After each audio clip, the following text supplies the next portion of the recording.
So here it is, the highly anticipated sequel to the previous video uploaded lately. Top 5 reasons to be hyped for the Xbox Series X. And now here we are with the sequel. Top 5 reasons to be hyped for the PlayStation 5 if you aren't already, because there are quite a few people out there who aren't exactly hyped, myself included. It's just in general, I'm not really all that impressed by what I'm seeing by either Microsoft or Sony. Like, I am definitely looking forward to some things. One of those I'll get into later in the video, but for the most part, I'm just whatever. Like, hey, if they're good, they're good. If they're not, oh well, so be it. Hoping for the best for both, but I don't know. Maybe I'm just jaded, but that's just how I feel. And even though I don't feel like all that excited, I am looking forward to it in a sense, the PS5, but I'm not exactly hyped, I think is a better way to put it. Even though I'm not exactly hyped like that, hopefully this video will, because I think the last video about Xbox did a great job of demonstrating why you should be hyped for the Series X, and I do think, absolutely 100%, this video will do the same. Absolutely, no doubt about it. So, with that being said, let's just get into it. So, number 5, backwards compatibility, or, unless you're the PlayStation 4, no compatibility at all. In fact, you can go fuck right off, because if you're not a game that's being resold for $20, even though you're 20 years old, but to make up for that fact, you have extra trophies, as well as an HD, or maybe in the case of the PS5, a 4K texture pack added to it. Unless you're in that category, then fuck you, you don't matter, okay? It's like I said before in the last video, Sony doesn't consider anything before 2013 within the PSCU, you know, the PlayStation Cinematic Universe, to be canon to the PlayStation lore. It's sort of like what Disney did with Star Wars Extended Universe.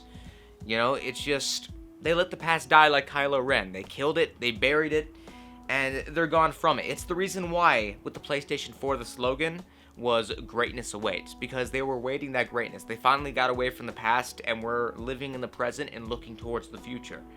And now, from the PlayStation 4, from greatness awaits, we are now at the PlayStation 5, which is greatness is here. Greatness is finally here. It has arrived after all this time. The greatness has begun. This is the start of something new. Sony has moved to the future fully now. And now we're about to see something incredible, which means no backwards compatibility, because that means being in the past.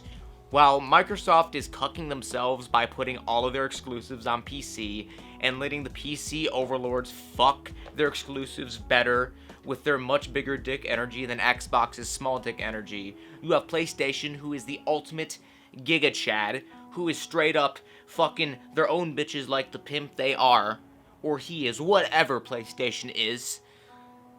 And unless it's a useless hoe like Horizon Zero Dawn or Death Stranding, because they're on PC and Horizon Zero Dawn's PC port is garbage, and I'll get into that later. Unless it's that, then it's like, hey, unless you're Naughty Dog, you don't matter. Unless you're Insomniac, fuck right off. You don't matter to Sony. And that's the reason why PlayStation doesn't do backwards compatibility, unlike Microsoft. Microsoft more like little micro shit. Compared to the Chad, it is a virgin cuck simp who puts games on other platforms to make up what Sony is already doing tenfold like the alpha it is. It's too red-pilled, and the time has come. The future is here, and Sony is the alpha on top.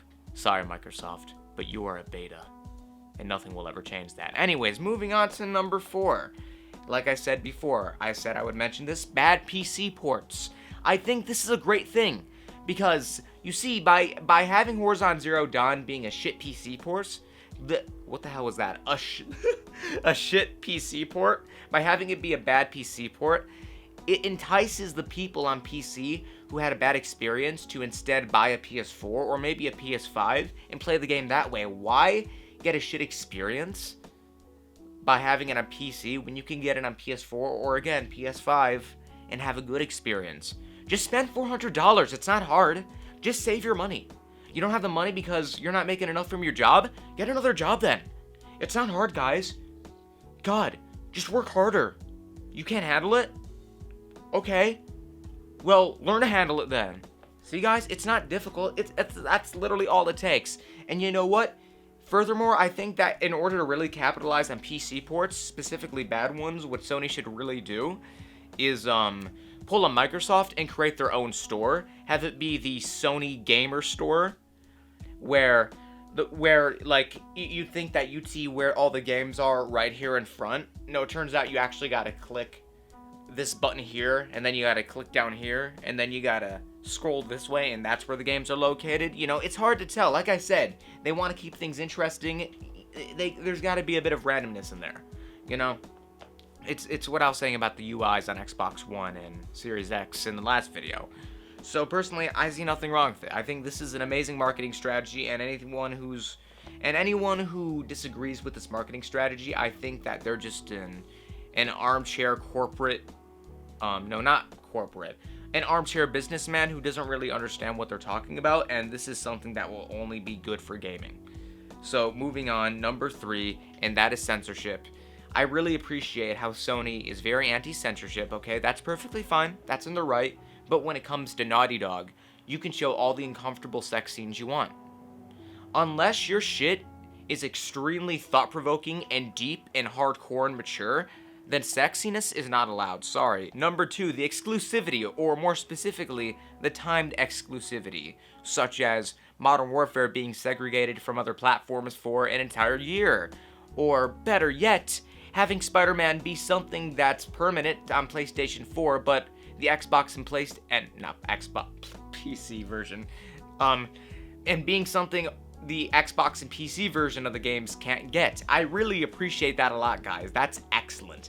That's fantastic. I think that's a great marketing strategy. You're really enticing people to come over to PS4 and soon to be PS5. I know what I said in the Xbox video about how it's out of date with what Sony is doing. I can't talk today. But now that we're talking about Sony being positive, I'm gonna have to go completely disregard what I said. I'm gonna have to be like PlayStation's discography and lore before 2013. I'm just gonna have to retcon myself out of existence, in that regard to what I think. So fuck that shit. Sony doing it is incredible. I completely 100% support it, and Microsoft is dumb for not doing that. How dare they be consumer friendly by giving games on different platforms? You need to really follow in Sony's example, because they really got it down pat. They really deserve a pat in the back. They should really pat themselves on the back like the big corporation they are.